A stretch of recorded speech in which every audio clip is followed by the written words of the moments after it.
Hello guys, हामी चाहिँ दुईटा डोका लगेर यस्तै हुन्छ नि यस्तै सानो टाइपमाको घाँस काट्न जाँदैछौँ तल बाहिरतिर। आज फेरि दिपेश आएको त काम हराउनु पर्यो, यत्तिकै बसेर त भएन भनेर यिनलाई पनि ट्याक्क ल्याएर आएको छु। हामीले टक्क भलक बनायौँ, त्यही नै हो गाइज। के छ अरू अलि चल्दै यसो भन्नु।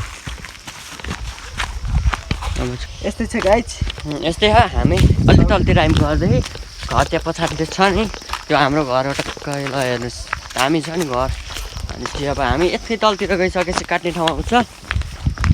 यहाँबाट हल्का तल जाने, अनि चाहिँ तल गइसकेपछि चराप चराप हो यस्तै टाइपको हुन्छ नि घाँस। यो सानो टाइपको हो, त्यो टाइपको घाँस काट्ने हो।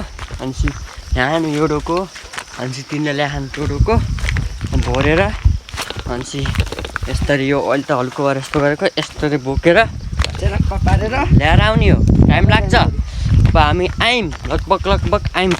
यहाँ आउँदैछ नि यो घाँस, यो काल्नाको घाँस यो काट्ने हो। आज फेरि यिनी जानी नजानी भने घाँस काट्दैछन्। हात काटौला, नयाँ मान्छे अब घाँस नकाटेको बानी होइन।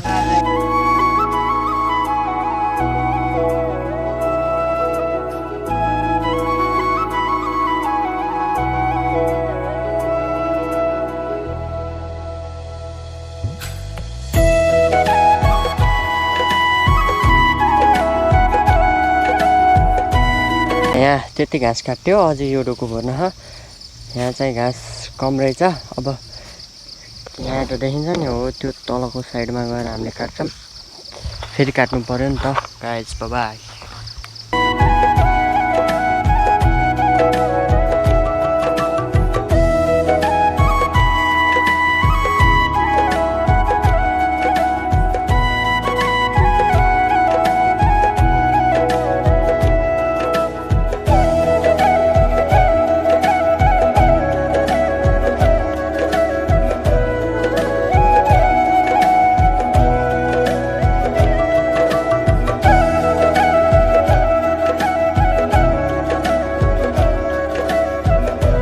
हामीलाई यो डोको भर्न बाँकी छ एउटा। त्यहाँनिर अब एउटा डोको भर्यो, यति काट्यो अनि माथि काटेको यो डोको फाइनली भयो। अब यो डोको नि भर्न ट्याक्क भर्छौँ। दुई डोका पुऱ्यायो, टक्क अब घरतिर लागिन्छ। यिनी अघि हिँडेछन् टक्कै, म पनि बोकेर। हो गाइज, हामी घर आइयो ट्याक्क होइन, डन पारामा आइयो।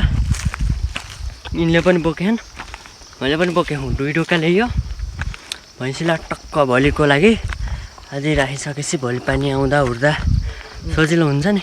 त्यही भएर अब हामी त्यहाँनिर नि थारो त्यहाँ गएर बिसाउने हो। टक्क राम्ररी बिसाउ गतिलरी। एक्सपिरियन्स छैन गाइज। यता मैले बिसाएँ, अनि यिनले बिसाएँ। गाइज तिनले चाहिँ बिसाएर घरतिर लागेँ, अनि म पनि ट्याक्क भ्यायो आजको लागि। यति नै, बाबाई बाबाई भनिदिऊ। बाई।